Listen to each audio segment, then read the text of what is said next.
¿Alguna opinión acerca de Dani Esteve, fundador de la compañía Desocupa? Es una mala persona, un ultraderechista brutal, un matón y un golpeador común y corriente, a quien logré destruirle un proyectito. Estuvo usando una canción de Chumbawamba para unos vídeos que hizo. Yo tengo relación a través de Oyster Band con Bob, el líder de Chumbawamba, que ya se disolvió la banda como tal, pero que sigue teniendo sus intereses comerciales y todos los ex miembros participan de ellos. Pues le dije a Bob Whaley, oye, un grupo de ultraderecha está usando, estaban usando la única canción, Top Thumping, la única canción famosa, internacionalmente famosa de Chumbawamba.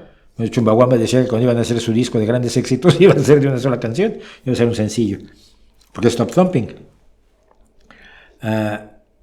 Pero Chumbawamba es un colectivo anarquista de un nivel maravilloso y de una respetabilidad absoluta. No soy anarquista, pero las bandas anarquistas, el anarcopunk callejero muchas veces, y bandas como Chumbawamba, tienen una seriedad ideológica que ya quisieran otros que yo conozco, Entonces, bueno, pues son coherentes con sus ideas y además son grandes músicos, generalmente, ¿no? Hay un grupo de punk callejero, de punk, folk punk callejero que se llama Days and Days, por ejemplo, que son maravillosos en ese sentido.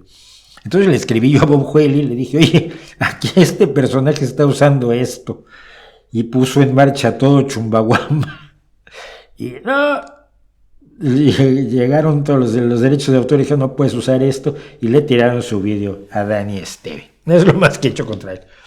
Me gustaría hacer más.